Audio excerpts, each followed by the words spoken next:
چوتھے مقام پر اللہ رب العزت ارشاد فرماتے ہیں، فرمایا وَمَن يَتَّقِ اللَّهَ يَجْعَل لَّهُ مَخْرَجًا، فرمایا جو بھی تقوی اختیار کرتا ہے اللہ رب العزت ہر تنگی سے، ہر مصیبت سے نکلنے کا راستہ عطا فرماتے ہیں۔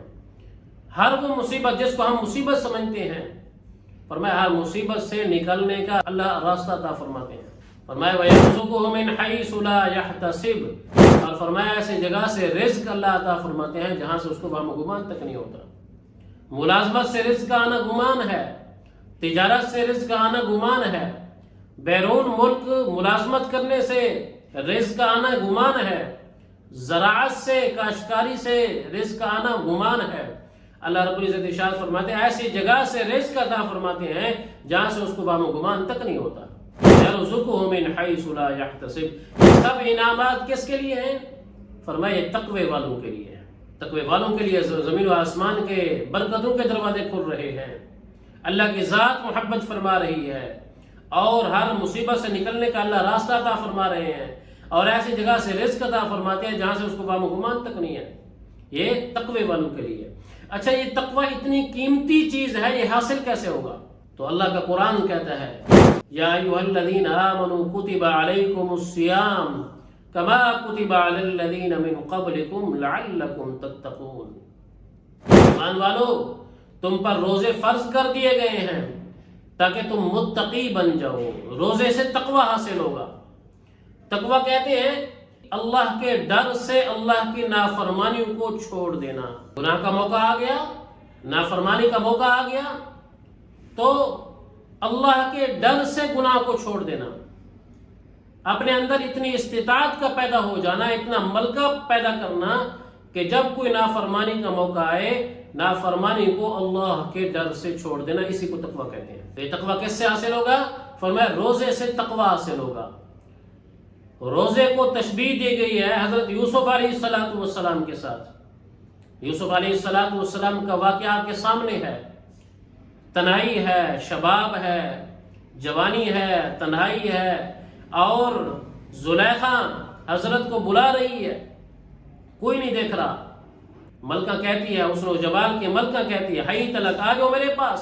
تو جوانی بھی، شباب بھی انسان کی کمزوری ہے، خلوت تنہائی بھی انسان کی کمزوری ہے، اور اگر نسوانیت عورت خود بلائے اپنی طرف تو اور زیادہ کمزوری ہو جاتی ہے۔ لیکن حضرت یوسف علیہ السلام تو نبی، کیا فرمایا؟ میں نہیں آتا تمہارے پاس، قال معاذ اللہ، اللہ کی پناہ، میں اللہ سے ڈر رہا ہوں، اللہ کا ڈر، اللہ کی ذات مجھے دیکھ رہی ہے۔ ان اللہ بصیر بالعباد، اللہ اپنے بندوں کو دیکھ رہا ہے۔ تو یہ نہیں فرمایا کہ مجھے باپ کا ڈر ہے، یہ نہیں فرمایا کہ مجھے بھائیوں کا ڈر ہے، یہ نہیں فرمایا کہ مجھے عزیز مصر کا ڈر ہے، کیا فرمایا؟ قال معاذ اللہ، اللہ کی پناہ، اللہ کا ڈر ہے مجھے۔ اسی کو تقوی کہتے ہیں کہ نافرمانی کا موقع آ گیا تو نافرمانی سے، اللہ کی نافرمانی سے بچ جانا اللہ کے ڈر سے، اسی کو تقوی کہتے ہیں۔ تو یوسف علیہ السلام کا ماننے والا آج کے دور میں روزہ رکھا ہوا ہے، روزہ رکھا ہوا ہے، عصر کا ٹائم ہے، رخسار سوکھے ہوئے ہیں، اور پانی کی پیاس شدت سے محسوس کر رہا ہے، پیاس شدت سے محسوس کر رہا ہے، دل کر رہا ہے کہ میں پیوں، تنہائی ہے، سب کچھ ہے، وہی نقشہ ہے یوسف علیہ السلام جیسا کہ تنہائی ہے، اور پانی اور دیگر اشیاء، کھانے کی چیزیں زلیخا کا روپ لے کے کہہ رہی ہیں کہ آ جاؤ، میں موجود ہوں، مجھے کھاؤ۔ پانی کہہ رہا ہے کہ مجھے پیو، کوئی دیکھ نہیں رہا۔ کھانے کی چیزیں کہہ رہی ہیں آ جاؤ مجھے کھاؤ، سب کچھ موجود ہے، تنہائی میں موجود ہے۔ لیکن حضرت یوسف علیہ السلام کا ماننے والا کیا کہہ رہا ہے؟ معاذ اللہ، اللہ کی پناہ، اللہ دیکھ رہا ہے، میں روزہ کیوں توڑوں، کیوں پیوں، کیوں کھاؤں؟ کیونکہ اللہ کا حکم ہے نہیں پینا، نہیں کھانا۔ تو اللہ کی نافرمانی کو چھوڑ رہا ہے روزے دار اللہ کے ڈر سے، اسی کو تقوی کہتے ہیں۔ اور روزے دار کی مشق ہو رہی ہے، 30 دن مشق ہوتی ہے، روزے دار کی مشق ہوتی ہے کہ اللہ کا ڈر ہے۔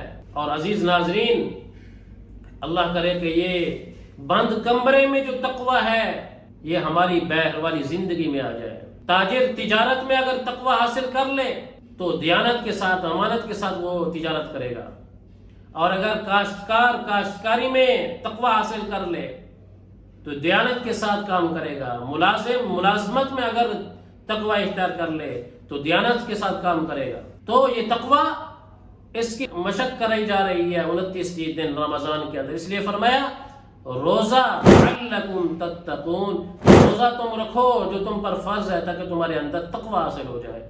تو روزے سے مقصد کیا ہے؟ تقوی حاصل کرنا، متقی بن جانا۔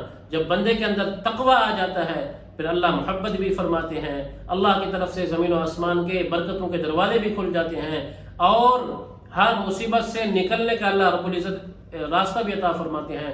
دعا ہے کہ اللہ رب العزت ہم سب کو روزے کا جو مقصد ہے تقوی، ہم سب کو تقوی والی دولت کو حاصل کرنے کی توفیق عطا فرمائے۔ آخر دعوانا ان الحمد للہ رب العالمین۔